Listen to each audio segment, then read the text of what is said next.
بسم الله.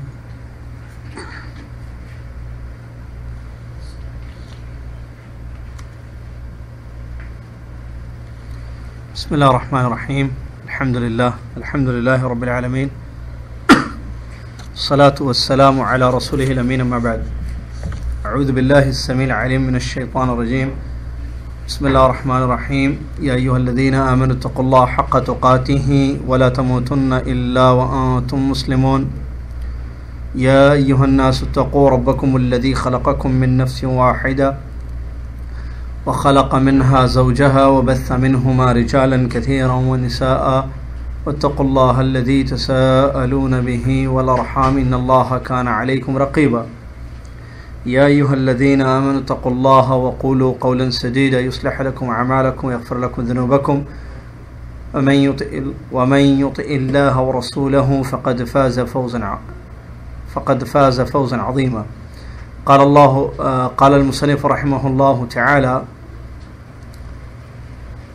فإذا تحققت أنهم مقرون بهذا ولم يدخلهم في التوحيد الذي دعاهم إليه رسول الله صلى الله عليه وسلم، وعرفت أن التوحيد الذي جاحدوه هو توحيد العبادة الذي يسميه المشركون في زماننا الاعتقاد، كما كانوا يدعون الله سبحانه ليلا ونهارا، ثم منهم من يدعو الملائكة لأجل صلاحهم وقربهم من الله ليشفعوا له، أو يدعو رجلا صالحا مثل اللات أو نبيا مثل عيسى. وعرفت أن رسول الله صلى الله عليه وسلم قاتلهم على هذا الشرك ودعاهم إلى إخلاص العبادة لله وحده، كما قال تعالى: فلا تدعوا مع الله أحدا، وكما قال تعالى: له دعوة الحق والذين يدعون من دونه لا يستجيبون لهم بشيء. وتحققت أن رسول الله صلى الله عليه وسلم قاتلهم ليكون الدعاء كله لله، والذبح كله لله، والنذر كله لله، والاستغاثة كلها لله، وجميع أنواع العبادات كلها لله. وعرفت أن إقرارهم بتوحيد الربوبية لم يدخلهم في الإسلام، وأن قصدهم الملائكة والأنبياء الأولياء يريدون شفاعتهم والتقرب إلى الله بذلك هو الذي أحل دماءهم وأموالهم. عرفت حينئذ التوحيد الذي دعت إليه الرسل وأبى عن الإقرار به المشركون، وهذا التوحيد هو معنى قولك لا إله إلا الله. معزز سامعین، اسلامی ماں اور بہنوں، عزیز بچوں، تمام تعریف اللہ تبارک و تعالیٰ کے لیے ہے جو سچا معبود ہے، اور وہی خالق بھی ہے، رازق بھی ہے، اور اس کے بہت اچھے اچھے نام ہیں اور بڑی پیاری صفات ہیں، جس نے اسی لیے پیدا کیا ہے کہ ہم اس کی عبادت اخلاص کے ساتھ کریں اور اس کے ساتھ کسی کو بھی شریک نہ کریں۔ سبحان اللہ و بحمدہ سبحان اللہ العظیم۔ اس کے بعد لامحدود بے پناہ بے حد و حساب درود و سلام ہوں پیارے نبی محمد مصطفیٰ صلی اللہ علیہ وسلم پر، جنہوں نے ہم تک اللہ تبارک و تعالیٰ کا دین پہنچایا اور اللہ کی توحید کی طرف دعوت دی، وہ توحید کی جس کی طرف آپ سے پہلے آپ کے بھائی انبیاءوں نے دعوت دی، اور اللہ کے ساتھ شرک کرنے کو سختی سے منع فرمایا۔ اللہم صلی علی محمد وعلی آل محمد کما صلیت علی ابراہیم وعلی آل ابراہیم انک حمید مجید۔ اللہم بارک علی محمد وعلی آل محمد کما بارکت علی ابراہیم وعلی آل ابراہیم انک حمید مجید۔ جمعے کی یہ رات ہے، بعد نماز مغرب حی الرحاب میں یہ درس چل رہا ہے، اور تقریباً 12 صفر کی یہ رات ہے، 12 صفر 1428 ہجری کے دن کا یہ درس شرح کشف الشبہات فی التوحید، توحید پر مشتمل شیخ الاسلام محمد بن عبد الوہاب رحمہ اللہ کی بہت مشہور اور جامع کتاب کشف الشبہات فی التوحید کی شرح، جس کو علامہ شیخ محمد ابن صالح ابن عثیمین رحمہ اللہ نے تصنیف کیا ہے، اس کا درس چل رہا ہے۔ اور پچھلے درس میں ہم نے آپ کے سامنے یہ بات بیان کی تھی کہ یہاں بتایا گیا کہ اللہ کے نبی محمد صلی اللہ علیہ وسلم کے زمانے کے جو مشرک لوگ تھے، کافر تھے، تو وہ اللہ تبارک و تعالیٰ کو رب، خالق، مالک، رازق، نفع و نقصان کا مالک مانتے تھے اور یقین رکھتے تھے۔ قرآن کی آیتیں پڑھی گئیں پچھلے درس میں، اور قرآن کی آیتوں کی روشنی میں بتایا گیا کہ یہ حقیقت ہے کہ ان کا ایمان تھا اللہ پر، کہ اللہ ایک ہے، رازق ہے، معبود ہے، یعنی توحید الربوبیہ جو توحید کی پہلی قسم ہے، اس پر پکا ان کا اعتقاد تھا اور وہ لوگ مانتے تھے اس چیز کو۔ لیکن یہی نہیں بلکہ یہ بھی بتایا گیا پچھلے درس میں کہ صبح شام اللہ کو پکارتے تھے، مشکل ہوتی اللہ یاد آتا، جیسے کہ کشتی پر وہ لوگ سوار ہوتے، کشتی ڈوبنے لگتی، بہت بڑی مصیبت، آفت ان کے سامنے ہے، تو اس آفت سے نجات پانے کے لیے اللہ کو پکارتے، اللہ کو یاد کرتے، خالص دل کے ساتھ، خالص پکارتے اس کو تاکہ اللہ ان کو اس مشکل سے نجات دے۔ یہی نہیں بلکہ ان میں ایسے بھی تھے جو اللہ کے علاوہ اللہ کا تقرب حاصل کرنے کے لیے نیکوں کو، بزرگان دین کو پکارتے تھے، اولیاء صالحین کو۔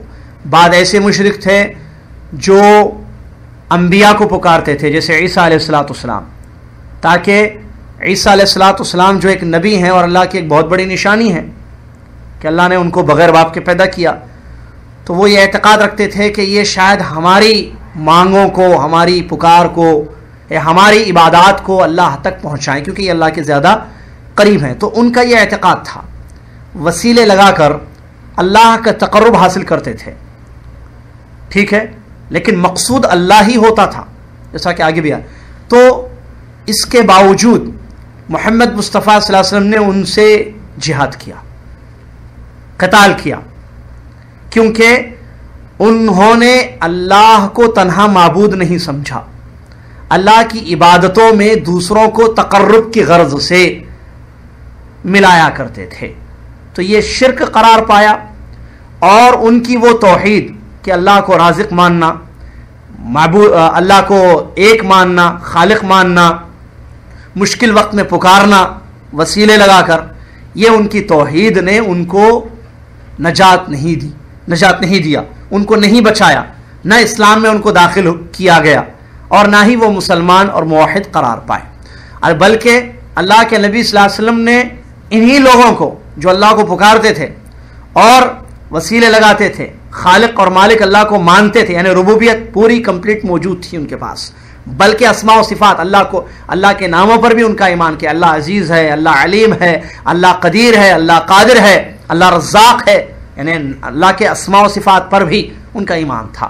لیکن مشکل یہ تھی کہ توحید الالوہیہ ان کے پاس نہیں تھا، توحید العبادہ نہیں تھا، کہ سارے ٹائپس آف عبادتوں کو ایک اللہ کے لیے نہیں کرتے تھے، خالص اللہ کی عبادت جو اصل توحید ہے، یہ وہ لوگ نہیں کرتے تھے۔ تو نبی علیہ السلام نے ان کو اسی چیز کی طرف دعوت دی کہ اے لوگو، اے اللہ کے بندو، اے اہل مکہ، تم اپنی ساری عبادتوں کو صرف اللہ کے لیے کرو، ساری عبادتیں خالص اللہ کے لیے، بغیر وسیلوں کے، بغیر اولیاء یا انبیاء کے تقرب کے اور کسی غرض کے، ساری چیزوں کو چھوڑ کر اپنی عبادتوں کو خالص اللہ کے لیے کرو، اپنی عبادتوں کو خالص اللہ کے لیے کرو، جیسا کہ اللہ نے فرمایا فَلَا تَدْعُوا مَعَ اللَّهِ أَحَدًا، تم اللہ کے ساتھ کسی کو مت پکارو، صرف اللہ کو پکارو، مطلب اللہ کے ساتھ کسی اور کو مت پکارو، اللہ کے ساتھ کسی اور سے تم مت مانگو۔ دوسری آیت میں اللہ نے فرمایا لَهُ دَعْوَةُ الْحَقِّ وَالَّذِينَ يَدْعُونَ مِن دُونِهِ لَا يَسْتَجِيبُونَ لَهُم بِشَيْءٍ، اللہ ہی کے لیے سچا پکارنا ہے، یعنی اسی سے مانگنا ہے، حق یہی ہے، اور اللہ کے علاوہ جن کو پکارا جاتا ہے وہ لوگ کسی چیز میں ان کا جواب نہیں دیں گے۔ یہاں تک ہم نے درس پڑھا تھا، آگے سنیے۔ تو یہ باتیں جب ہم ان باتوں پر غور کریں گے کہ نبی علیہ السلام نے ان کو الوہیت کی طرف دعوت دی کہ اللہ رب العالمین کی عبادت خالص کرو، خالص عبادت، تو یہاں ہم کو یہ بات معلوم ہو گئی کہ اللہ کے نبی محمد صلی اللہ علیہ وسلم نے ان سے جہاد اس لیے کیا تھا. سنیے اگلی باتیں جو مصنف نے بیان کی یہاں پر. اللہ کے نبی صلی اللہ علیہ وسلم نے ان سے جہاد اس لیے کیا, ان سے قتال اس لیے کیا, لڑائی اس لیے کی تاکہ دعا پوری کی پوری اللہ کے لیے ہو جائے, اور ذبح پوری کی پوری اللہ کے لیے ہو جائے, اور نذر و نیاز پوری کی پوری مکمل اللہ کی خاطر ہو جائے, اور مدد پورا کا پورا صرف اور صرف اللہ تبارک و تعالیٰ کی ذات سے مانگا جائے, اور بھی اس کے علاوہ تمام قسم کی عبادتیں مکمل پوری کی پوری اللہ تبارک و تعالیٰ کے لیے خاص ہو جائیں. یہ اگلی عبارت ہے.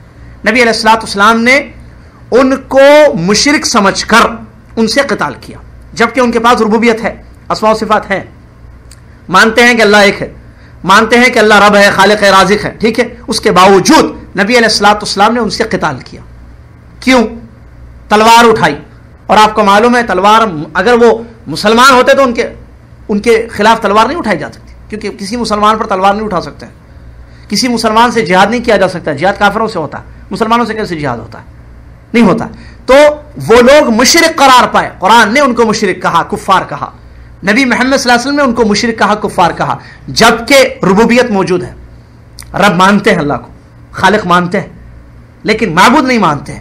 عبادتیں اللہ کی کرتے ہیں, مقصود اللہ ہے, لیکن واسطوں وسیلوں کے ذریعے تقرب, اولیاء کو ملا رہے, اولیاء کا کبھی وسیلہ لیتے ہیں, یا فرشتوں کا کوئی وسیلہ لیتے ہیں, یا کوئی انبیاء کا وسیلہ لے کر اللہ کا تقرب حاصل کرتے ہیں. تو اسلام نے کہا کہ نہیں, تمہاری یہ توحید ایکسیپٹ نہیں کی جائے گی, تمہاری اس قسم کی توحید قبول نہیں ہے, بلکہ اللہ کی خالص عبادت کرنا یہ اصل توحید ہے. یہ اگر تم مانتے ہو تو تم مسلمان ہو, یہ تم مانتے ہو تو پھر تمہارا خون حرام ہے, یہ تم مانتے ہو تو پھر تمہاری عزت حرام ہے, جیسا کہ یہاں اور واضح ہو رہا ہے. نبی علیہ الصلوۃ والسلام نے ان سے اسی لیے جہاد کیا کہ دعا پوری کی پوری اللہ کے لیے ہو. کیا مطلب پوری کی پوری دعا؟ یعنی دعا کی جتنی قسمیں ہیں وہ خالص اللہ کے لیے ہو. مانگنا ہے نا, تو یہ لوگ کیسے مانگتے تھے اللہ سے؟ واسطوں کے ذریعے. کیوں واسطہ لگاتے تھے؟ پتہ آ گیا پچھلے درس میں, پچھلی جمعرات, کہ یہ اسی لیے واسطہ لگاتے تھے کہ یہ اللہ کے قریب ہے اور ہم گنہگار ہیں, دور ہیں. لات کے بارے میں آتا ہے کہ ایک نیک آدمی تھا, اس کی وہ بڑی حاجیوں کی خدمت کرتا تھا, وہ بڑا شریف آدمی تھا, نیک آدمی تھا, صالح, کہ وہ جو ہے حاجیوں کی بڑی خدمت کرتا تھا, ستو پلاتا تھا حاجیوں کو, حاجیوں کی بڑی خدمت کرتا تھا. جب اس کا انتقال ہوا تو ان لوگوں نے اس کو جو ہے اللہ رب العالمین کی عبادت میں شریک کر دیا. اسی طریقے سے فرشتوں کو شریک کیا جاتا تھا, وسیلے میں فرشتوں کے لگاتے تھے تقرب. کیوں؟ کیونکہ فرشتے آسمانی مخلوق ہیں, نورانی مخلوق ہیں, اللہ کے قریب رہتے ہیں وہ لوگ, ہم دنیا میں زمین پر رہتے ہیں, دور کانسیپٹ ان کا. اور عیسیٰ علیہ الصلوۃ والسلام کو بھی وہ لوگ ملاتے تھے. کیوں؟ اس لیے کہ عیسیٰ علیہ السلام کو خاص طور سے اس لیے ملاتے تھے کہ وہ یہ سمجھتے تھے کہ یہ اللہ کی نشانی ہے, سمجھتے تھے کہ حقیقت میں وہ اللہ کی ایک نشانی ہے دنیا میں, کہ اللہ نے ان کو پیدا کیا بغیر باپ کے, تو ایک بہت بڑی نشانی ہے دنیا میں. تو وہ سمجھتے تھے کہ یہ ایک بڑے پیغمبر ہیں اور اللہ کی بہت بڑی نشانی ہے زمین پر, لہٰذا ہم ان کے ذریعے اللہ رب العالمین کی عبادت کریں تو کیا ہوگا, ہماری عبادتیں جلدی قبول ہوں گی, ہماری مانگیں پوری ہوں گی, ہماری مرادیں پوری ہوں گی. کیوں؟ کیونکہ یہ اللہ کے قریب ہوں گے. تو نبی علیہ الصلوۃ والسلام نے ان سے جنگ کیا کہ نہیں, یہ چھوڑو, دعا مکمل اللہ سے, مانگنا صرف اللہ سے ہو, اور مانگنے کی جو قسمیں ہیں تم وسیلوں کے ذریعے نہیں مانگنا, جیسا کہ وہ لوگ کہتے تھے کہ ہم ان کے ذریعے اللہ کا تقرب حاصل کرنا چاہتے ہیں. تو کہا گیا کہ یہ چھوڑو شرک کو, یہ شرک ہے, خالص ایک اللہ کی عبادت کرو. یہ وہ توحید ہے جس کو دے کر محمد صلی اللہ علیہ وسلم کو بھیجا گیا, اور نبی علیہ الصلوۃ والسلام نے اسی چیز کی طرف ان کو دعوت دی کہ دعا پوری کی پوری اللہ کے لیے ہو جائے. دعا کی بات آئی ہے تو دعا دو قسم کی ہوتی ہے, مانگنا دو قسم کا ہے, ایک ہے دعاء العبادہ اور دوسرا ہے دعائے مسئلہ. ایک ہے عبادت اور دوسری ہے حاجت مانگنا. ایک مانگنا کیسے کہ اللہ تبارک و تعالیٰ کے بارے میں یہ عقیدہ رکھ کر کہ وہی دینے والا ہے اور کوئی کچھ نہیں دے سکتا ہے, اسی کا حق ہے کہ اس سے مانگا جائے اور ثواب طلب ہو اور اللہ کے عذاب سے ڈرا جائے. یہ اعتقاد رکھ کر انسان جو اس کی عبادت کرتے ہوئے مانگتا ہے اللہ سے کہ یہ میرا معبود ہے اور میں اس سے اپنی مانگیں مانگ رہا ہوں, اپنی چیزیں جس کی مجھے ضرورت ہے وہ مانگ رہا ہوں. جیسے مجھے اولاد چاہیے, مجھے بیماری سے شفا چاہیے, مجھے روزی چاہیے, مجھے پریشانی سے نجات چاہیے, تو اللہ سے مانگنا یہ عبادت ہے. ٹھیک ہے, یہ عبادت ہے. ثواب بھی اس کے پیچھے مقصد ہوتا ہے اور اپنی ضرورت پوری کروانا اور اللہ کے عذاب سے ڈرنا کہ اللہ سے نہیں مانگوں گا تو اللہ غصہ ہوگا. جیسا کہ حدیث میں آتا ہے, نبی علیہ الصلوۃ والسلام نے ارشاد فرمایا, صحیح حدیث ہے, کہ جو اللہ سے نہیں مانگتا اللہ اس پر غصہ ہوتا ہے. جو اللہ سے نہیں مانگتا ہے تو اللہ اس پر غصہ ہوتا ہے. تو یہ ہے دعائے عبادہ, اور یہ خاص اللہ کے لیے ہے. اللہ کو چھوڑ کر کسی اور سے اگر مانگتا ہے انسان تو یہ شرک اکبر ہوگا, جیسا کہ اور اس کی وجہ سے اسلام بھی اس کا چلا جائے گا, جیسا کہ اللہ نے قرآن کی آیتوں میں اس کی وعید سنائی ہے, ان الذین یستکبرون عن عبادتی سیدخلون جہنم داخرین. سورہ نمل کی آیت ہے. اللہ فرماتا ہے بے شک جو لوگ میری عبادت سے منہ موڑتے ہیں, اور اس سے پہلے کہ جو آیت ہے, جو ٹکڑا ہے, اس میں یہ کہا اللہ نے کہ مجھ سے مانگو. وقال ربکم ادعونی استجب لکم, اے تمہارے رب نے کہا ہے, نبی صلی اللہ علیہ وسلم سے کہا گیا آپ کہہ دیجئے لوگوں سے کہ تمہارے رب نے کہا ہے ادعونی, مجھ سے مانگو, مجھ سے مانگو, مجھ کو پکارو, میں تمہارا جواب دوں گا. اس کے بعد یہ آیت ہے, ان الذین یستکبرون عن عبادتی, جو میری عبادت سے, یعنی دعا کو عبادت کا اللہ نے, جو میری عبادت سے منہ موڑتے ہیں, یعنی مجھ سے نہیں پکارا, مجھے نہیں پکارتے ہیں, مجھ سے نہیں مانگتے ہیں, تو ان قریب وہ جہنم میں ذلیل بن کر داخل ہو جائیں گے. یہ پہلی قسم ہے دعا کی عبادت. دوسری ہے دعائے مسئلہ. کیا ہے؟ ضرورتیں مانگنا. جیسے کسی سے آپ گاڑی مانگتے ہیں, یا اس کی بھی 3 قسمیں انہوں نے یہاں بیان کی ہے, بہتر ہے کہ اسی کو میں آپ کو بیان کروں. دوسرا ہے دعائے مسئلہ, یعنی حاجات ضروریات مانگنا لوگوں سے. یہ 3 قسم کا ہے. ایک پہلے دعا کی 2 قسمیں, ایک ہے عبادہ, دعائے عبادہ, دوسرا ہے دعائے مسئلہ. دعائے عبادہ ہم نے بیان کیا کہ اللہ کے یہاں ثواب یا اپنی ضرورت پوری کرنے کے لیے ثواب چاہتے ہوئے, اللہ کے عقاب سے, اللہ کی سزا سے ڈرتے ہوئے انسان مانگتا ہے معبود سمجھ کر اللہ کو. یہ ہے عبادت, اور یہ خاص اللہ کے ساتھ ہے. اللہ کے علاوہ کسی اور کے ساتھ اگر کی جائے تو اس صورت میں یہ شرک اکبر ہوگا. دوسرا ہے دعائے مسئلہ, جس میں حاجت انسان مانگتا ہے اپنی, اور یہ 3 ٹائپس کی ہے دعائے مسئلہ. نمبر 1 کہ دعا اللہ سبحانہ وتعالی بما لا يقدر علیہ الا ہوا, ایسی چیزیں مانگنا کہ جو صرف اللہ دے سکتا ہے اور کوئی نہیں دے سکتا. ایسی چیزیں مانگنا جو صرف اللہ دے سکتا ہے, اللہ کے علاوہ کوئی نہیں دے سکتا. جیسے اولاد صرف اللہ دے سکتا ہے. تو یہ پہلی قسم ہے حاجات مانگنے میں, ٹھیک ہے, اور یہ اللہ کے ساتھ خاص ہے کیونکہ اللہ کے علاوہ کوئی اور نہیں دے سکتا. تو جب یہ چیز آپ اللہ کو چھوڑ کر ولی سے مانگے, بندے سے مانگے, مخلوق سے مانگے, تو شرک اکبر ہو جائے گا, کیونکہ وہ نہیں دے سکتا ہے نا یہ چیز, اور مشرک ہوگا وہ آدمی اور کافر قرار پائے گا قرآن حدیث کی روشنی میں. دوسری قسم ہے زندے کو پکارنا, زندے سے مانگنا ایسی چیز جو زندہ دے سکتا ہے. زندے سے ایسی چیز آپ مانگیں جو زندہ دے سکتا ہے. جیسے پانی مانگیں آپ کہ بھائی ذرا پانی پلا دیجیے, یا کھانا مانگیں آپ, یا روٹی مانگیں, 1 ریال مانگیں, ٹھیک ہے, تو یہ دے سکتا ہے زندہ آپ کو, تو یہ جائز ہے, اس میں کوئی حرج نہیں, اس میں کوئی حرج نہیں, یہ جائز ہے. تیسری قسم ہے میت یا غائب کو پکارنا, مردے کو پکارنا, کوئی بھی چیز کے لیے پکاریں آپ, چاہے وہ روٹی کے لیے پکاریں یا کسی اور چیز کے لیے, اولاد وغیرہ, کسی بھی مردے کو پکارنا یا غائب کو پکارنا. مردہ جانتے جس کا انتقال ہو جائے, جس کا انتقال ہو جائے وہ آپ کی بات نہیں سن سکتا ہے, وہ آپ کی پکار نہیں سن سکتا ہے. اب اس انتقال ہوئے شخص سے, میت سے آپ مانگتے ہیں, پکارتے ہیں, کوئی بھی ضرورت ہو آپ کی جو خاص اللہ کے ساتھ ہے, جیسے اولاد, روزی وغیرہ, یا عام چیزیں جو زندے دے سکتے ہیں, جیسے پانی, روٹی, یا عام دوسری چیزیں جو ہیں, تو یہ پکاریں یا وہ پکاریں, یہ شرک اکبر ہوگا کیونکہ وہ نہیں دے سکتا. اسی طریقے سے غائب سے پکاریں آپ. کیسے غائب؟ جو حاضر نہیں ہے, ایک ہوتا ہے حاضر, ایک ہوتا ہے غائب. حاضر وہ جو آپ کے سامنے موجود ہے, جو سن رہا ہے آپ کو, جو دیکھ رہا ہے آپ کو, اور غائب وہ جو دور ہے آپ سے, وہ نہیں سنتا ہے آپ کو نہیں دیکھ رہا ہے, آپ کے بارے میں نہیں جانتا ہے, غائب ہے, دور ہے وہ, چاہے ولی ہو کوئی بھی, اس کو بھی پکارتے ہیں آپ, جو آپ کی نہیں سنتا ہے, آپ کو نہیں دیکھ سکتا ہے, غائب ہے, تو یہ بھی شرک ہوگا, یہ بھی شرک ہوگا. اس لیے کہ یہ دونوں آپ کی مراد پوری نہیں کر سکتے, یہ دونوں آپ کی مراد پوری نہیں کر سکتے ہیں. اور آپ ان کو جب آپ جب جانتے ہیں کہ یہ آدمی مر چکا ہے, اور آپ جب جانتے ہیں کہ یہ غائب ہے, حاضر نہیں, یہ دور ہے ولی, تو آپ پکارتے ہیں, تو اس کا مطلب آپ کا یہ اعتقاد ہے, یہ آپ کا پکارنا اس بات کی دلیل ہے کہ ان کا تصرف دنیا میں چلتا ہے. یہ دلیل اس بات کی, بھائی کیوں مانگ رہے ہیں آپ مردے سے, آپ کو نہیں معلوم ہے اس کا انتقال ہو گیا, آپ عبد القادر جیلانی رحمۃ اللہ علیہ سے مانگ رہے ہیں قبر پر جا کر، یا اجمیر جا کر، یا کسی درگاہ والے سے مانگ رہے ہیں، آپ کو معلوم ہے کہ یہ وفات پا چکا ہے بہت پہلے، تو آپ کا مانگنا اس بات کی دلیل پروف ہے کہ آپ یہ سمجھ رہے ہیں کہ یہ طاقت رکھتا ہے آپ کی چیزیں جاننے کا، ان کو پتا ہے آپ کی پرابلمز کیا ہے، ان کو معلوم ہے آپ کیا مانگ رہے ہیں، ان کو معلوم ہے کہ یہ آپ کو دے سکتے ہیں، نعوذ باللہ من ذالک۔ آپ کا یہ کانسیپٹ ہے، آپ کا یہ اعتقاد ہے، یا غائب کو آپ پکارتے ہیں تو اس کا مطلب یہ ہے حالانکہ وہ دور ہے پھر بھی آپ اس سے مانگ رہے ہیں، کیا مطلب ہے؟ اس کا مطلب یہ ہے کہ آپ یہ سمجھتے ہیں کہ وہ دور رہ کر بھی آپ کی پریشانی دیکھ رہا ہے، وہ دور رہ کر بھی آپ کی مشکل دور کر سکتا ہے، وہ دور رہ کر بھی آپ کی مدد کر سکتا ہے، کیا آپ کے لیے اولاد دے نعوذ باللہ، یا آپ کی پریشانیاں مصیبتیں دور کر دے۔ تو گویا کہ کائنات میں اس غائب کا یا اس میت کا تصرف چلتا ہے، وہ کرتا ہے کام، غائب کا جاننے والا ہے اور نفع و نقصان کا مالک ہے، اور یہ شرک ہے، ایسے سمجھنا شرک ہے۔ اسی لیے کہا گیا کہ ایسے مردے کو پکارنا، کسی بھی یا کسی غائب کو پکارنا، یہ شرک میں داخل ہو جائے گا۔ تو اصل دعا کی دو قسمیں ہیں، پہلے ایک ہے دعا عبادت جو اللہ کے ساتھ خاص ہے، اور دوسری ہے دعا مسئلہ جس میں یہ ہو کہ انسان حاجتیں مانگے، اس کی تین قسمیں انہوں نے بیان کی سمجھنے کے لیے۔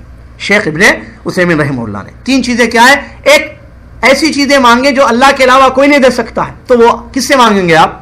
اللہ سے، جیسے روزی ہے، اولاد ہے یا شفا ہے، صرف اللہ سے مانگیں گے آپ، غیر اللہ سے مانگیں گے تو شرک ہو جائے گا۔ دوسری چیز، ایسی چیز مانگیں آپ زندے سے جو زندہ دے سکتا ہے آپ کو، جیسے گاڑی مانگے یا شکر مانگے یا پتی مانگے آپ، یا بہنیں مانگتی ہیں عورتیں، یہ عام چیزیں ہیں، وہ دے سکتی ہے آپ کو، آپ کی مدد کر سکتی ہے، تو ایسی صورت میں یہ جائز نہیں ہے، بلکہ اسلام نے ابھارا ہے مسلمان کی وتعاونوا علی البر والتقوی، قرآن نے کہا کہ نیکی اور تقوی کے کام میں ایک دوسرے کی مدد کرو، اور حدیث میں نبی صلی اللہ علیہ وسلم نے بیان فرمایا واللہ فی عون العبد ما کان العبد فی عون اخیہ، جب تک بھائی اپنے بھائی کی مدد میں رہتا ہے اللہ اس کی مدد میں رہتا ہے۔ آپ شکر دے کر اپنی بہن کی مدد کر رہے ہیں، آپ چاول دے کر، تیل دے کر، لائٹر دے کر مدد کر رہے ہیں ان کے گھر میں، یا گیس ختم ہو گئی ہے سلنڈر دے کر ان کی مدد کر رہے ہیں، سلنڈر آپ سے وہ مانگ رہی ہیں تو یہ جائز ہے کیونکہ آپ دے سکتی ہیں سلنڈر ان کو، گیس۔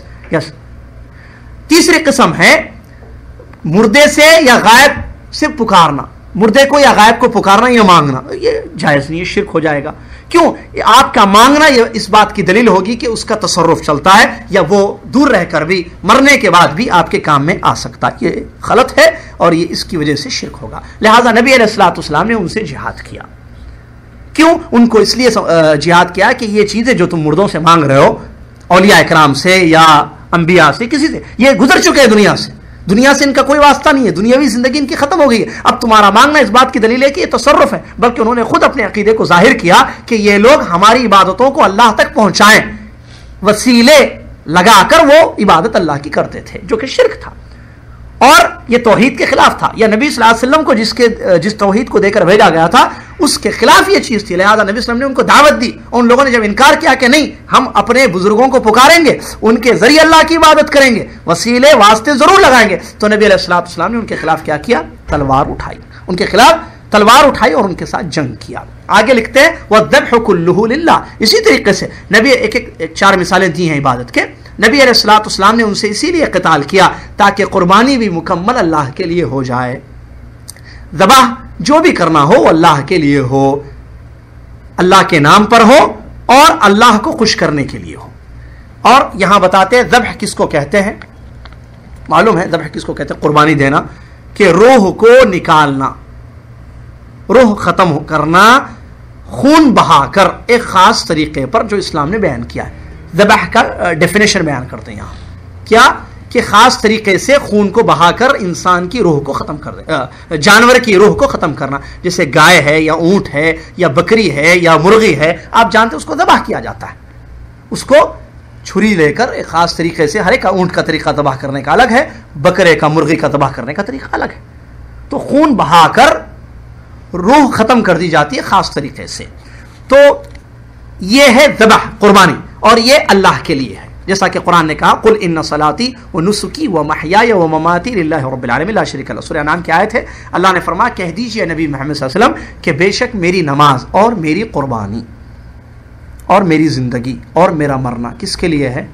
اللہ کے لیے۔ کیا مطلب میری نماز اللہ کے لیے؟ یعنی میں سجدہ اللہ کے لیے کر رہا ہوں، میں نماز اللہ کے لیے پڑھ رہا ہوں، اس کو بڑا سمجھ کر، اس کو رب مان کر، اس کو معبود مان کر میں اس کی عبادت کر رہا ہوں. نماز میری قربانی، یعنی میں جو چیزیں ذبح کر رہا ہوں یہ اللہ کے لیے ہے، کیونکہ وہ بڑا ہے، عظیم ہے، اس کا حکم ہے کہ میں اس کے لیے اس کے نام پر قربانی دوں.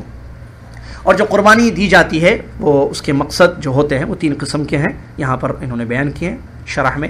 شیخ ابن عثیمین رحمہ اللہ نے، فائدہ ہوگا اس میں اس لیے بیان کر دوں میں اس کو. پہلی قسم جو جانوروں کو ذبح کیا جاتا ہے وہ کیا ہے؟ پہلی قسم ان یقصد به تعظیم المذبوح له والتذلل له والتقرب الیہ.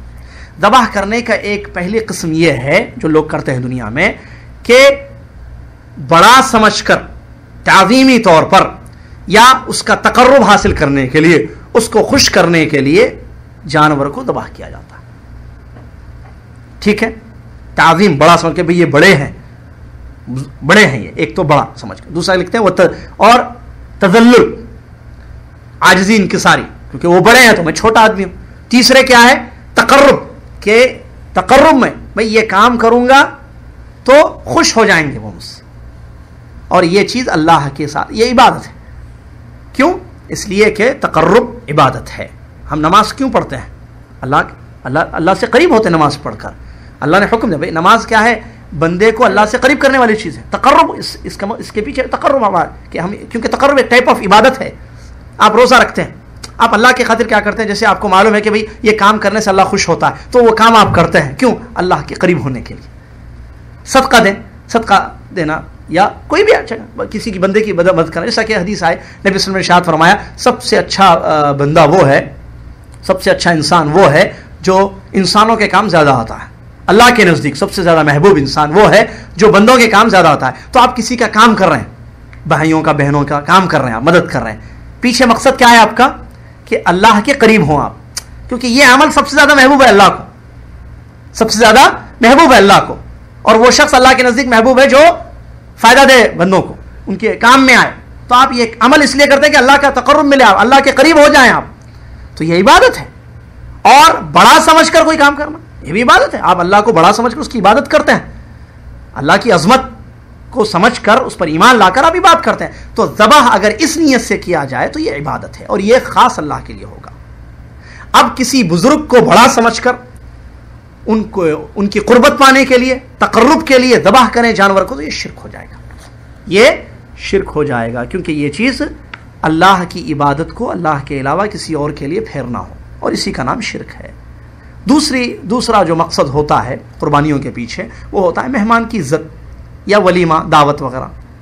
قربانی دی جاتی ہے، قربانی اللہ کے نام پر ہوتی ہے، ٹھیک ہے، لیکن مقصد کیا؟ کیوں بکرا کاٹ رہے ہیں آپ؟ دعوت کے لیے بھائی، دعوت کے لیے، یا کہیں کہ کیا مثال ہے، مہمان آ گئے آپ کے گھر میں تو بکرا کاٹ رہے ہیں آپ. تو یہ یا تو واجب ہے یا تو مستحب ہے.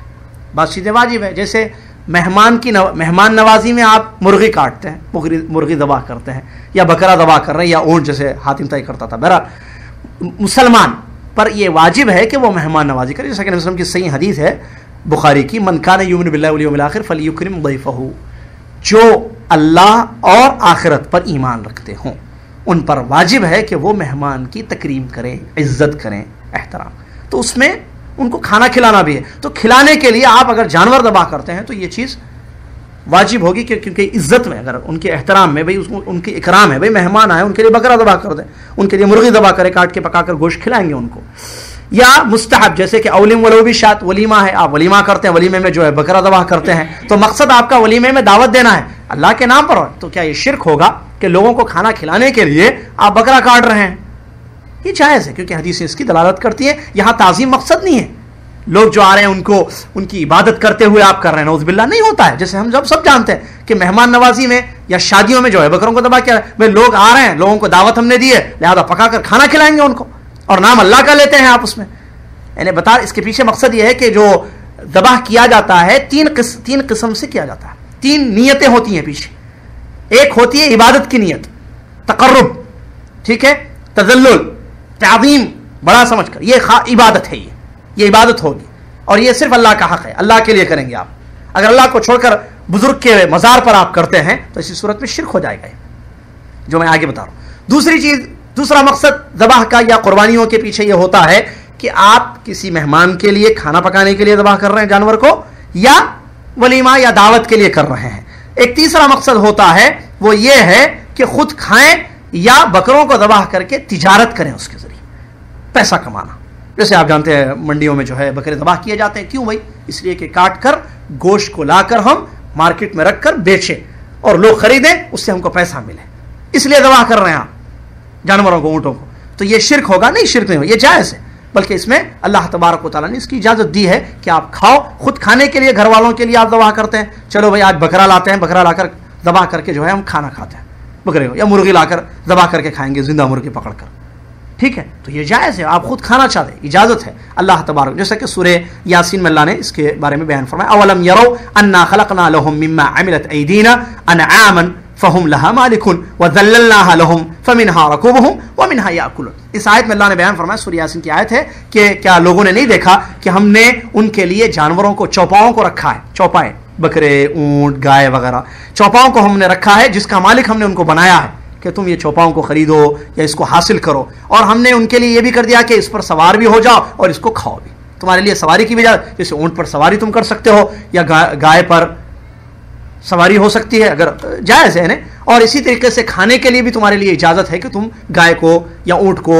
یا بکروں کو یا مرغیوں کو ذبح کر کے کھاؤ، تو اللہ نے اس کی اجازت دی ہے، لہٰذا یہ چیز جائز ہے۔ لیکن ظاہر بات ہے یہاں ان چیزوں کے پیچھے جو مقصد ہوگا وہ اپنی جگہ ہے، اور انما الاعمال بالنیات، اعمال کا دار و مدار نیت پر ہوتا ہے۔ اگر تعظیم مقصد ہے تو وہ عبادت ہے، اللہ کے لیے خاص ہوگی وہ، یا تقرب چاہتے ہیں آپ تو عبادت ہوگی، نہیں مہمان کے لیے کھلانا چاہتے ہیں آپ کی نیت چینج ہو گئی، یعنی آپ صرف مہمان کے لیے کر رہے ہیں، یا تیسرا مقصد آپ بزنس کرنا چاہتے ہیں یا خود اپنی فیملی کو کھلانا چاہتے ہیں، اس کے پیچھے نیت آپ کی چینج ہو۔ یہاں ان تینوں کنڈیشنز میں کیا ہے کہ جب ذبح کریں گے تو شریعت کے طریقے پر ذبح کریں گے، جھٹکا نہیں ہوگا، یا شریعت نے جیسے کہا، شریعت کا جو طریقہ ہے کہ چھری تیز ہو اور جلدی سے اس کو ذبح کر دیا جائے تاکہ جو ہے اس کو تکلیف نہ ہو، جیسا کہ حدیث میں نبی صلی اللہ علیہ وسلم نے بیان فرمایا کہ اللہ نے ہر چیز پر احسان کو لکھا ہے، حسن سلوک، ہر ایک کے ساتھ اچھا کام کرنا، حتیٰ کہ جانوروں کے ساتھ بھی۔ نبی صلی اللہ علیہ وسلم نے ارشاد فرمایا کہ ہر چیز پر اللہ نے احسان کو لکھ دیا ہے کہ تم انسانوں کے ساتھ بھی احسان کرو، یعنی اچھا برتاؤ کرو، حتیٰ کہ جانوروں کے ساتھ۔ نبی صلی اللہ علیہ وسلم نے مثال دی ہے، جب تم میں سے کوئی اپنے جانور کو ذبح کرنا چاہے، تینوں میں سے کسی بھی نیت کے اعتبار سے کیوں نہ ہو، تو وہ کیا کرے، اپنی چھری کو تیز کر دے تاکہ جانور جو ہے راحت پا سکے، اس کو تکلیف نہ ہو۔ چھری جب تیز ہوگی، نبی صلی اللہ علیہ وسلم نے حکم دیا چھری تیز کرنے کا، چاقو تیز کرنے کا، جب چاقو تیز ہوگی تو آپ جب ذبح کریں گے تو جلدی سے اس کی رگ کٹ جائے گی اور اس کو زیادہ تکلیف نہیں ہوگی۔ لیکن چھری تیز نہیں ہوگی، خراب ہوگی، تو ایسی صورت میں کیا ہوگا، آپ کاٹنے کی کوشش کریں گے، کٹے گی نہیں رگ اور وہ تڑپے گا جانور، تو احسان نہیں ہے اس کے ساتھ، یہ حسن سلوک نہیں ہو رہا ہے اس کے ساتھ، بدسلوکی ہو رہی ہے اس کے ساتھ، سبحان اللہ۔ اسلام نے یہاں تک کہا، صحیح حدیث ہے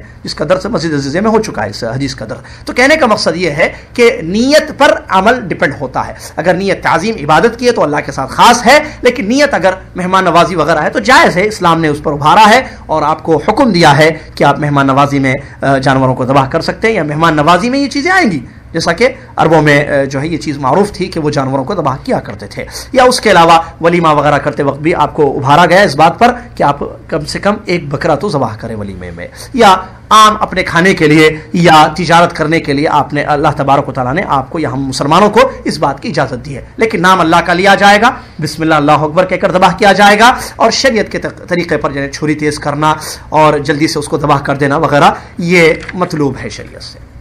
کہنے کا مقصد یہی ہے کہ ذبح بھی عبادت ہوتی ہے اس میں، تو عبادت کی غرض سے جو ذبح ہو تو ایسی صورت میں وہ اللہ کے لیے خاص ہوگا۔ اللہ کے علاوہ اگر انسان یہی چیز کسی غیر اللہ کے نام پر کرے تعظیمی طور پر اس تقرب حاصل کرنے کے لیے تو شرک اکبر ہوگا۔ جیسا چیک کریں، یہ 3 قسم کے تحت جو ہے جانور ذبح کیے جاتے ہیں۔ اب وہ جانور، وہ بکرے، وہ اونٹ، وہ گائے، وہ مرغیاں جو درگاہوں پر ذبح کی جاتی ہیں، کیا نیت ہے وہاں پر؟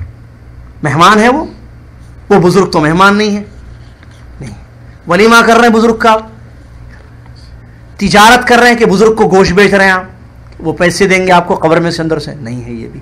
اچھا پھر کیا ہے، بزرگ کو کھلانے کے لیے کر رہے ہیں آپ۔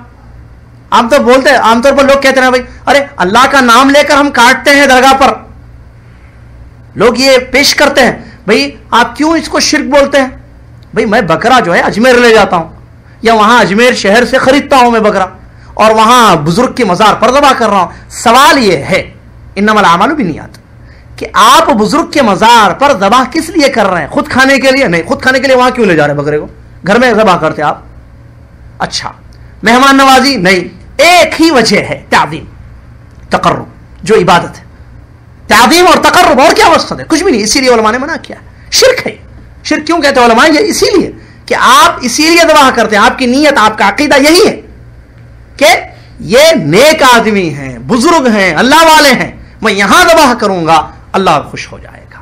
تو ان کا تقرب لے ان کو وسیلہ بنا رہے ہیں آپ ان کو. اور بالکل یہ مشرکین مکہ کا عمل تھا. وہ لوگ اسی لیے ہذا للہ بزعمی وہذا لشرکائنا وہ لوگ حصے کر دیا اللہ کے لیے خاص ہے یا اللہ کے شریکوں کے لیے. وہ ذبح کرتے تھے. اسی لیے حدیث میں آتا ہے نبی علیہ الصلوۃ والسلام سے صحابہ نے ایک مرتبہ پوچھا کہ ہم اپنے جانوروں کو مدینہ طیبہ کے فلاں علاقے میں ذبح کرنا چاہتے ہیں. تو نبی علیہ الصلوۃ والسلام نے ان سے سوال کیا کیا وہ جگہ جہاں پر اے صحابہ تم اللہ کے لیے قربانی کرنا چاہتے ہو کیا وہ ایسی جگہ تو نہیں ہے کہ زمانے جاہلیت میں اللہ کا تقرب پانے کے لیے وسیلے لگا کر بزرگوں کے وہاں جانوروں کو بزرگوں کے نام پر قربان کیا جاتا تھا؟ یا کوئی تہوار تو نہیں تھا وہاں ہوتا تھا وہاں تہوار فیسٹیول تو نہیں لگتا تھا وہاں کوئی زمانے جاہلیت میں؟ کیونکہ اس میں کیا کرتے تھے وہ لوگ شرک امور کرتے. تو صحابہ نے بیان کیا کہ نہیں وہ جگہ ایسی تو نہیں ہے. تو کہا کہ تب تو ٹھیک ہے تم اللہ کے نام پر اپنے جانوروں کو ذبح کرو. دیکھ رہے ہیں اس سے اہمیت معلوم ہوتی ہے کہ آپ جہاں درگاہ پر آپ کا ذبح کرنا اس بات کی سب سے بڑی دلیل ہے کہ آپ ان کے تقرب کے لیے کر رہے ہیں اور تعظیمی طور پر آپ کر رہے ہیں جو کہ محض عبادت ہے اور یہ اللہ کا حق ہے. لہذا وہاں آپ اللہ کا حق ان کو دینے کی کوشش کرتے ہیں تو یہ شرک اکبر ہو جائے گا. آگے بتاتے ہیں مصنف رحمۃ اللہ والنذر کلھا للہ. نبی علیہ الصلوۃ والسلام نے مشرکین مکہ سے اسی لیے جہاد کیا تاکہ نذر و نیاز بھی سب کس کے لیے ہو؟ صرف اللہ کے لیے ہو. اللہ کے نام پر نذر ہو. اور نذر جیسا کہ معلوم ہے عبادت ہے اور اللہ تبارک و تعالیٰ نے اس بات کا حکم دیا ہے کہ عبادت اللہ کے لیے خاص ہو. جیسے کہ سورہ اسراء میں ارشاد ہے اللہ کا حکم ہے سورہ اسراء آیت نمبر 23 اللہ نے فرمایا وَقَضَىٰ رَبُّكَ أَلَّا تَعْبُدُوا إِلَّا إِيَّاهُ. تمہارے رب کا یہ حکم ہے اس نے یہ فیصلہ کر دیا ہے حکم اس کا یہ ہے کہ تم صرف اس کی عبادت کرو. لہٰذا نذر بھی عبادت ہے اور یہ اللہ کے ساتھ خاص ہے. نذر یعنی منت. اب آپ دیکھیں لوگ نذر مانتے ہیں کہ وہ کسی درگاہ پر جا کر کوئی چیز ذبح کریں گے یا نذر مانتے ہیں کہ مزار پر جا کر کوئی خاص قسم کا کام کریں گے یا چادر چڑھائیں گے وغیرہ. نذر منتیں جس کو منت ہم کہتے ہیں اردو میں. تو نذر منت عبادت ہے اور اللہ نے قرآن میں کہا یوفون بالنذر ویخافون یوما کان شرہ مستطیرا. وہ لوگ ایمان والے جو اللہ کے لیے نذر مانتے ہیں اللہ کی اطاعت کرنے کے لیے تو وہ اپنی نذر کو پوری کرتے ہیں. اور الوفاء بالنذر مطلوب ہے شریعت سے کہ آپ نذر مانیں. اطاعت کی نذر دو قسم کی ہوتی ہے ایک اللہ کی اطاعت والی ایک نافرمانی والی. اطاعت والی نذر کون سی ہے کہ ایسی نذر آپ مانتے ہیں کہ جس میں آپ کا مقصد یہ ہوتا ہے کہ میں اللہ کو خوش کرنے کے لیے کوئی کام کروں گا یا طواف کروں گا یا نماز پڑھوں گا یا روزہ رکھوں گا یا غریبوں کو کھانا کھلاؤں گا یا کسی بیوہ کی مدد کروں گا یا غریب بچی کی شادی کروں گا. اس قسم کی نذر مانتے ہیں آپ اور وہاں مشروط نہیں ہوتی ہے نظر آپ کی کہ یہ کام ہوگا تو میں یہ اللہ کی عبادت کروں گا, اگر میرا کام نہیں ہوگا تو میں اللہ کی عبادت کروں گا. ایسے مشروط نہیں ہوتی ہے نظر, وہ بل نیت آپ کی ہوتی ہے کہ آپ اللہ کا تقرب حاصل کرنے کے لیے, اللہ کو خوش کرنے کے لیے کوئی کسی قسم کی اطاعت کریں گے. تو ایسی صورت میں آپ کو واجب ہے کہ آپ اللہ کی اطاعت کریں. لیکن اس کے پیچھے اس کے خلاف اگر آپ کی نظر معصیت والی ہو, جیسا کہ حدیث میں آیا من نظر ان یعصی اللہ فلا یعصی, جس نے ایسی منت کی ہے, ایسی نظر مانی ہے جس میں نافرمانی ہو رہی ہے. جیسے عورت یہ کہے کہ میں اپنی چوٹیوں سے جو ہے جا کر جھاڑو دوں درگاہ کو, مزار کو, اگر میرا کام بن جائے, یا میرا کام ہو جائے تو میں بابا کے نام پر جو ہے 50 ریال صدقہ کرتی ہوں وہاں درگاہ پر, یا وہاں کوئی چادر چڑھاؤں گی, یا ایک جانور وہاں جا کر ذبح کروں گی یا کروں گا. تو اس قسم کی جو منتیں ہوتی ہیں جس میں نافرمانی ہو, یا میں وہاں جا کر آؤں گی, زیارت کر کے آؤں گی, درگاہ کی زیارت کر لوں گی اگر میرا کام ہو جائے گا, تو درگاہ کی زیارت جائز نہیں ہے, حرام ہے اسلام میں. کیونکہ زیارت 3 جگہ کی ہے صرف, مسجد حرام, مسجد نبوی, مسجد اقصی. ان تینوں کے علاوہ کسی اور جگہ کی زیارت منع ہے حدیث میں, جیسا کہ حدیث کی میں اس کی دلیل ملتی ہے. تو اس قسم کی اگر کوئی نافرمانی والی نظر ہو تو اس کو پوری نہیں کرنا چاہیے. والاستغاثۃ کلھا للہ, اور مدد مانگنا استغاثہ یعنی مدد، غوث کہتے ہیں مدد کو عربی میں، استغاثہ مدد طلب کرنا یہ بھی عبادت ہے، اور مدد کسی بھی قسم کی ہو تو انسان کو چاہیے کہ وہ اللہ ہی سے مدد طلب کرے، اللہ ہی سے مدد طلب کرے۔ اور استغاثہ کے بارے میں بیان کرتے ہیں، الاستغاثۃ طلب الغوث، غوث مانگنا، مدد مانگنے کو استغاثہ کہتے ہیں۔ اور استغاثہ کا معنی یہ بھی بیان کیا گیا ڈکشنری میں کہ ہم ہلاکت سے اور شدت اور کرب سے اپنے آپ کو بچانا کے لیے کسی کو پوچھتے ہیں، کسی سے مانگتے ہیں کہ آپ ہم کو ہلاکت سے بچائیے، آپ ہم کو مشکل سے دور کر دیجئے، تو اس کا مطلب بھی استغاثہ ہے۔ اور اس کی کچھ قسمیں ہیں۔ نمبر 1 اللہ سے مدد مانگنا، اللہ سے مدد مانگنا، اور یہ سب سے افضل الاعمال میں سے ہے، جیسا کہ تمام انبیاء اور رسول کی یہ عادت مبارکہ تھی کہ وہ لوگ مشکلوں میں اللہ کو پکارتے تھے اور اللہ سے مدد طلب کرتے تھے، اللہ سے مدد مانگتے تھے، مدد طلب کرتے تھے۔ جیسا کہ ایک مثال یہاں دی گئی ہے سورہ انفال میں، اللہ کے نبی محمد صلی اللہ علیہ وسلم کا طلب مانگنا، مدد مانگنا۔ ہمارے نبی محمد صلی اللہ علیہ وسلم نے ایک کٹھن گھڑی، مشکل کا وقت، جنگ بدر کا موقع، رمضان کا مہینہ، اور غزوہ بدر کا جب کفار پورے تیار ہو گئے تھے، مشرکین مکہ، ابو سفیان اس وقت جب اسلام نہیں لائے تھے، پوری تیاری کر کے آ گئے تھے لشکر کے ساتھ، پوری تیاری کے ساتھ کہ اسلام کو مٹا دیں گے، مسلمانوں کو ختم کر دیں گے، جو غزوہ بدر ہوا۔ تو اللہ کے نبی علیہ الصلوۃ والسلام نے ایسی مشکل وقت میں اللہ سے مدد مانگی، اللہ کو پکارا، اور یہ بہت بڑی عبادت ہے، مشکل وقت میں اللہ کو یاد کرنا، اللہ کو پکارنا، بہت زبردست عبادت ہے۔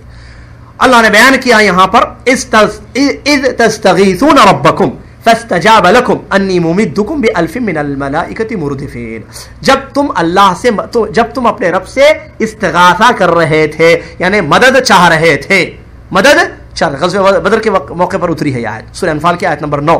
فاستجاب لکم، جب تم اللہ سے مدد چاہ رہے تھے تو اللہ نے تمہارا جواب دیا، تم کو مدد دی۔ کیسے؟ کہ اللہ نے 1000 فرشتوں کو ایک کے بعد ایک اتارا تمہاری مدد کرنے کے لیے، اللہ نے ان کو اتارا۔ تو اللہ تبارک و تعالیٰ سے مدد مانگنا یہ پہلی قسم ہے۔ اور ایسے مشکل وقت میں اللہ کو چھوڑ کر غیر اللہ سے مدد مانگنا، یا علی مدد۔ بچے ہمارے انڈیا پاکستان میں اللہ ہدایت دے، چھوٹے سے ہم بھی تھے، اس قسم کی حرکتیں کرتے تھے، کیونکہ توحید نہیں سمجھا، چھوٹا ہی، تقریباً یہ عمر میری شاید تھی، مجھے یاد ہے کوئی اوپر چھت وغیرہ سے نیچے مٹی میں کودنے کے لیے یا علی مدد، کیونکہ مشکل ہے نا، مشکل ہے، اوپر چھت پر ہے، اب نیچے گرنا ہے، ہاتھ بھی ٹوٹ سکتا ہے، پیر بھی ٹوٹ سکتا ہے۔ تو مجھے یاد ہے کھیلتے تھے بچے، ہم بچوں کے ساتھ کھیلتے تھے اور یہ کہتے تھے یا علی المدد، اوپر سے کودتے تھے۔ آج بہت سارے بچے اس قسم کی حرکتیں کرتے ہیں انڈیا پاکستان۔ کہاں سے ہے یہ کانسیپٹ؟ یہ شرک ہے، سیدھا سیدھا شرک ہے۔ کیوں؟ آپ علی سے مدد مانگ رہے ہیں، مشکل کا وقت ہے، کیا مشکل ہے؟ اوپر سے نیچے کودنا ہے، کھیل کھیل رہے ہیں آپ کو ڈر لگ رہا ہے کہ میں اگر میری مدد نہیں ہوگی مدد کرنے والے کی طرف سے تو میرا ہاتھ ٹوٹ جائے گا، میں مر جاؤں گا، ٹوٹ جائے گا، کوئی ہڈی ٹوٹ جائے گی میری۔ اب کیا کرتے ہیں؟ بسم اللہ یا علی المدد، کودتے ہیں۔ اور یا علی المدد بہت ساری جگہ بھی، میں ایک اپنی مثال بتا رہا ہوں جو یاد ہے مجھے بچپن میں، کودنے کے وقت یہ کہتے تھے، اوپر سے نیچے مٹی وغیرہ کھیلتے وقت کودنے کے لیے۔ تو مدد مشکل میں اللہ کے علاوہ کوئی نہیں کر سکتا۔ آدمی کو ٹوٹنے سے، گرنے سے، ہڈی کے ٹوٹنے سے کون بچا سکتا ہے؟ اللہ۔ تو اللہ کو پکارنا نہیں سکھایا نا، توحید کہاں ہے؟ آگے آ رہا ہے توحید کیا ہے، جواب جو لوگ دیتے ہیں وہ سمجھا رہے ہیں مصنف رحمۃ اللہ علیہ۔ تو کہنے کا مقصد یہ ہے کہ یہ پہلی قسم ہے استغاثہ کی اور اللہ کے ساتھ خاص، یہ ایسے میں اللہ کے علاوہ کسی اور کو پکارنا غلط ہے۔ جیسے کشتی آپ کی ڈوب رہی ہے، آپ کشتی میں ہیں یا مشکل میں ہے، پریشانی میں ہے، آپ اللہ کو پکاریں، یہ توحید ہوگی، ٹھیک ہے، استغاثہ باللہ۔ اور یہ زبردست، یہ انبیاء کا طریقہ ہوگا۔ آپ اللہ کو چھوڑ کر ایسی کنڈیشن میں غیر اللہ کو پکارتے ہیں جو آپ کی مدد نہیں کر سکتا ہے، آپ کو نہیں بچا سکتا ہے، نجات نہیں دے سکتا ہے، تو اسی صورت میں یہ غلط ہوگا۔ دوسری قسم بتاتے ہیں الاستغاثۃ بالاموات وبالاحیاء غیر الحاضرین القادرین علی الاغاثہ، مردوں کو پکارنا مدد میں، مردہ عبد القادر یا علی یا رسول اللہ المدد، اس قسم سے جن کا انتقال ہو چکا ہے ان لوگوں کو پکارنا، یا ایسے زندوں کو جو غائب ہیں، جو آپ کی مدد نہیں کر سکتے ہیں، ان کو پکارنا یہ شرک ہوگا، اس لیے کہ ان کے پکارنے کے پیچھے جیسا کہ اس سے پہلے بھی بتایا گیا یہی عقیدہ ہے کہ وہ آپ کی مدد کر سکتا ہے، وہ غیب سے، اپنے پاور سے، اپنے تصور سے، جو چھپا ہوا پاور ہے اس سے آپ کی مدد وہ کر سکتا ہے. یہ آپ کا کانسیپٹ ہے، یہ آپ کا عقیدہ ہے، اسی لیے مردے کو آپ پکار رہے. ورنہ مردہ جو چھپا ہوا ہے اندر قبر کے اندر، اس کو کیسے معلوم وہ کیسے آپ کی مدد کرے؟ آپ کا پکارنا اس بات کی دلیل ہے کہ آپ یہ سمجھتے ہیں کہ وہ اندر رہ کر بھی میری مدد کر سکتا ہے. یہ شرک، یہ جائز نہیں ہے. جیسا کہ قرآن نے کہا امن یجیب المضطر اذا دعا ویکشف السوء ویجعلکم خلفاء الارض االہ مع اللہ قلیلا ما تذکرون. سورہ نمل کی آیت ہے 62 نمبر والی. اللہ فرماتا ہے کون ہے مشکل گھڑی میں جب انسان پکارے اللہ کے علاوہ اس کی مدد کرنے والا؟ کون ہے اللہ کے علاوہ مشکل میں اس کی مدد کرنے والا اور اس کی مشکل کو، اس کی پریشانی کو دور کرنے والا؟ اور اللہ تبارک و تعالیٰ تم کو زمین میں خلیفہ بناتا ہے. الہ مع اللہ، کہ اللہ کے ساتھ کوئی اور معبود ہے؟ بہت کم تم نصیحت حاصل کرتے ہو. یہ دوسری قسم ہے، یعنی مردے کو یا غائب کو پکارنا مدد کے لیے. تیسری قسم ہے ایسے زندہ لوگوں کو پکارنا مدد کے لیے جو آپ کی مدد کر سکتے ہیں. استغاثہ، ایسے زندہ آدمی کو پکار رہے جو آپ کی مدد کر سکتا ہے. جیسے آپ ڈوب رہے ہیں، سوئمنگ پول میں آپ چلے گئے، وہاں آپ کے ساتھ ایک ایسا آدمی تھا جس کو آتا ہے تیرنے، اور آپ یہاں تیرنے نہیں آتا تھا، آپ گر گئے اندر ٹرائی کرنے کے لیے، اور آپ ڈوب رہے ہیں. آپ کو بولا بھائی ہاتھ مجھے بچائیے، بچائیے زید بھائی، بچائیے عبداللہ بھائی، بچائیے. تو کیا وہ عبداللہ بھائی جس کو تیرنا آتا ہے، کیا وہ آپ کو بچا سکتا ہے ڈوبنے سے؟ یس. کیا ہاتھ پکڑ کر سوئمنگ پول سے باہر آپ کو نکال سکتا ہے؟ جی ہاں. اور یہ واقعہ اس سے پہلے اس طرح میں ہو چکا ہے. اس سے پہلے ہمارے ساتھ بھی ہو چکا ہے ایک واقعہ کہ بچہ جو ہے ڈوب رہا تھا، انس شاید نام ہے، پتہ نہیں مجھے یاد نہیں.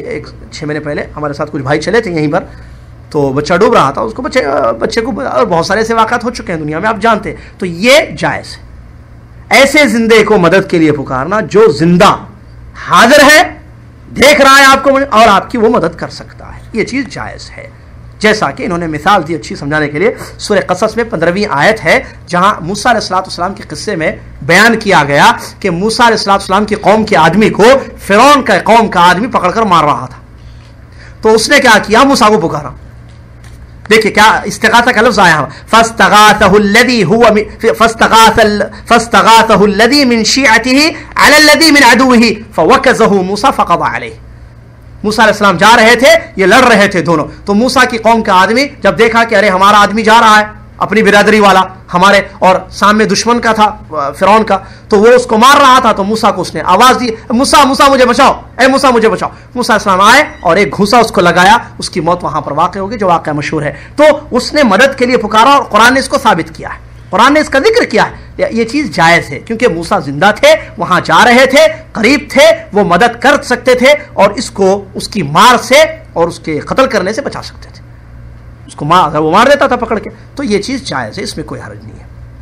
تو یہ 4 قسمیں استغاثہ کی، جس میں پہلی قسم یہ ہوگی کہ اللہ کے مشکل کے وقت پکارنا، مصیبت کے وقت پکارنا، اور اللہ جس میں مدد انسان کی کرے، کوئی اور اس کے علاوہ نہیں کر سکتا. یہ عبادت ہے. تو کہنے کا مقصد مصنف کا یہاں یہ ہے، یہ دعا، یہ استغاثہ، یہ نذر، یہ ذبح، یا اس کے علاوہ جتنی عبادتیں، توکل، بھروسہ، سجدہ، یہ ساری کی ساری عبادتوں کو خالص کس کے لیے کرو؟ اللہ کے لیے کرو. یہ مقصد تھا نبی علیہ السلام کی. اسی لیے نبی صلی اللہ علیہ وسلم نے ان کے ساتھ جہاد کیا. جب ان لوگوں نے اس کا انکار کیا کہ نہیں، ہم یہ ساری عبادتوں کو صرف ایک اللہ کے لیے نہیں کریں گے، کہ اللہ سے ہی مانگنا، اللہ کے ہی سجدے، اللہ کے گھر کا ہی طواف، اس کے نام پر ہی جانور ذبح کرنا اور اسی کے لیے قربانی دینا اور اسی سے مدد مانگنا مشکل میں، یہ ساری عبادتیں صرف بغیر وسیلوں کے، بغیر زندوں کے، بغیر اولیاء کو چھوڑ کر خالص اللہ کی عبادت کرنا، یہ ہم سے نہیں ہو سکتا. تو انہوں نے نبی صلی اللہ علیہ وسلم نے ان کے ساتھ قتال کیا، ان کے ساتھ جنگ کیا. تو ان باتوں سے آپ کو اچھی طریقے سے معلوم ہو گیا. لکھتے ہیں آگے کہ ان کی توحید ربوبیت نے ان کو اسلام میں داخل نہیں کیا، یعنی مسلمان نہیں بنے وہ. اللہ کو رب مان کر، پوائنٹ کو غور کریں یہاں پر، اللہ کو رب مان کر، اللہ کو خالق مان کر، ربوبیت کا مطلب اللہ کو رازق مان کر وہ مسلمان نہیں بنے، بلکہ ان کا جو قصد تھا وہ جو فرشتوں کو، انبیاء کو، اولیاء کو سفارش کی طور پر، شفاعت کے طور پر ان کی وہ عبادتیں کرتے تھے اور اللہ کا تقرب حاصل کرنے چاہتے تھے. یہی چیز تھی، یہی وہ چیز تھی کہ جس نے ان کے خون کو حلال کر دیا، ان کے مالوں کو جائز قرار دیا، ان کی بیویوں کو بیوہ بنا دیا، ان کے بچوں کو یتیم کر دیا. اسی چیز نے ان کا خون حلال کب ہوا؟ جب ان کا یہ شرک رہا کہ وہ لوگ اولیاء صالحین کا صالحین کو سفارش کے طور پر یا وسیلہ لگا کر اللہ کی بات کرتے تھے. تو اس چیز نے ان کے خون کو حلال کر دیا اور وہ مسلمان نہیں بلکہ کافر قرار پائے, مشرک قرار پائے. تو اب تم کو اچھی طریقے سے سمجھ میں آ گیا ہوگا کہ یا آ گیا ہے کہ وہ توحید جس کی طرف سارے انبیاء نے اپنے قوموں کو دعوت دی, اور وہ توحید کہ جس کا اقرار کرنے سے مشرکین نے منع کیا, انکار کیا, جس کے اقرار سے مشرکین نے, وہ توحید کیا توحید ہے سمجھ میں آ گیا ہوگا. یعنی کہنے کا مطلب شیخ الاسلام کا یہ ہے کہ پچھلی جو باتیں ہم نے بیان کی کہ وہ لوگ وسیلہ لگاتے تھے, وہ لوگ سفارش کرتے تھے اور اللہ کو ربی مانتے تھے, اللہ کو خالق, یعنی ربوبیت کمپلیٹ موجود ہے. اس کے باوجود نبی صلی اللہ علیہ وسلم کا ان سے جہاد کرنا, لڑنا, اور اس کے پیچھے مقصد یہ کہ تم دعائیں عبادت کی ساری قسموں کو اللہ کے لیے خاص کرو, اللہ کے علاوہ کسی اور کی عبادت مت کرو. تو اب ان باتوں سے جو ہم نے پچھلے باتوں میں ذکر کیا ہے پچھلے اوقات میں, تو اس سے تم کو سمجھ میں آ گیا ہوگا کہ توحید کس کو کہتے ہیں. یہاں یہ کہنا چاہ, اور توحید کا مطلب یہی ہے یہاں کہ ایک اللہ کی, کیونکہ انہوں نے نہیں کیا نا یہ کام, اسی لیے لڑا گیا اس. یعنی کوئی بھی ٹائپ آف عبادت, کسی بھی قسم کی عبادت, دعا, نظر مانگنا, توکل, بھروسہ وغیرہ, کسی غیر کے لیے نہیں کرنا ہوگا, صرف ایک اللہ کی عبادت کرنی ہوگی شرک سے بچتے ہوئے. اور آگے لکھتے جب یہ توحید تم کو سمجھ میں آ گئی تو اب اس کو بھی سمجھ لو کہ تم جو لا الہ الا اللہ کہتے ہو, پڑھتے ہو, تو اس کا بھی یہی معنی ہے. تم جو لا الہ الا اللہ پڑھتے ہو صبح شام, بہت سارے لوگ ذکر کرتے لا الہ الا اللہ کا, اور لا الہ الا اللہ کہنا, گواہی دینا, اشہد ان لا الہ الا اللہ, تو یہ جو لا الہ الا اللہ ہے, جو جملہ ہے توحید کا, اس کا معنی کیا ہے تم کو سمجھ میں آ گیا کیا کہ ساری عبادتیں وسیلے نہیں, سفارش کے لیے یوز ان کو نہیں کرنا, ان کے تھرو اللہ کی عبادت بھی نہیں کرنا, تقرب ان کا نہیں, ان کو اولیاء صالحین سمجھ کر, قریب سمجھ کر, کچھ بھی نہیں, سب چھوڑ کر ساری عبادتوں کو خالص اللہ کے لیے کرنا, یہ وہ توحید ہے جس کی طرف سارے انبیاء نے دعوت دی, اور یہی میننگ ہے لا الہ الا اللہ کا.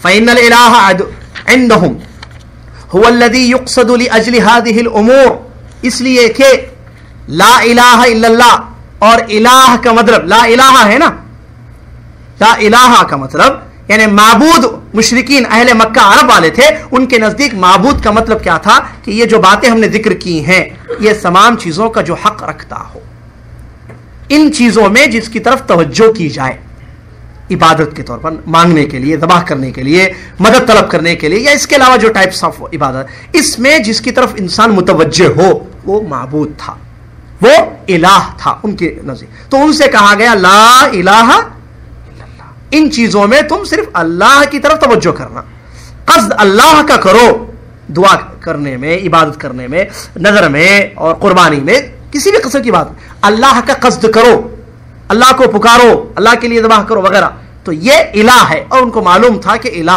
اسی کا, ان کو معلوم تھا الہ کا میننگ یہی ہے. تو ان سے جب کہا گیا کہ تم پڑھو لا الہ الا اللہ, یعنی الہ اللہ کے سوا اور کوئی حقیقت میں نہیں ہے, تو ان لوگوں نے انکار کیا, کیونکہ ان کے معلوم تھا کہ یہ بولنے سے پھر وہ وسیلے, وہ سفارشیں, سفارش کے لیے پکارنا وغیرہ وغیرہ سارا چھوڑنا ہوگا. باتیں اور آ رہی ہیں, اور سید وغیرہ بھی جو کہتے ہیں ہمارے یہاں, اس میں بھی کیا باتیں ہیں مزید آ رہی ہیں. انشاءاللہ وقت ہو رہا ہے عشاء کی نماز کا, اس لیے میں بات کو اپنی روکتا ہوں یہاں پر, اور اللہ سے دعا کرتا ہوں کہ اللہ تبارک و تعالیٰ توحید ہم کو سمجھا دے. اللہ تبارک و تعالیٰ مشرکین کا شرک ہم کو سمجھ میں آ گیا, وسیلے سفارش کے لیے پکارنا ربوبیت کے ساتھ, یہ ان کا شرک تھا, اس کے لیے وہ لوگ مشرک قرار پائے. لہٰذا اللہ ہم کو اس شرک کو سمجھنے کی توفیق عطا فرما, اللہ تبارک و تعالیٰ توحید کو بھی سمجھنے کی توفیق عطا فرما, اللہ توحید کے مطابق زندگی بسر کرنے کی اور شرکیات سے اپنی زندگی کو بچانے کی توفیق عطا فرما دے. آمین. وآخر دعوانا الحمدللہ رب العالمین, والسلام علیکم ورحمۃ اللہ وبرکاتہ.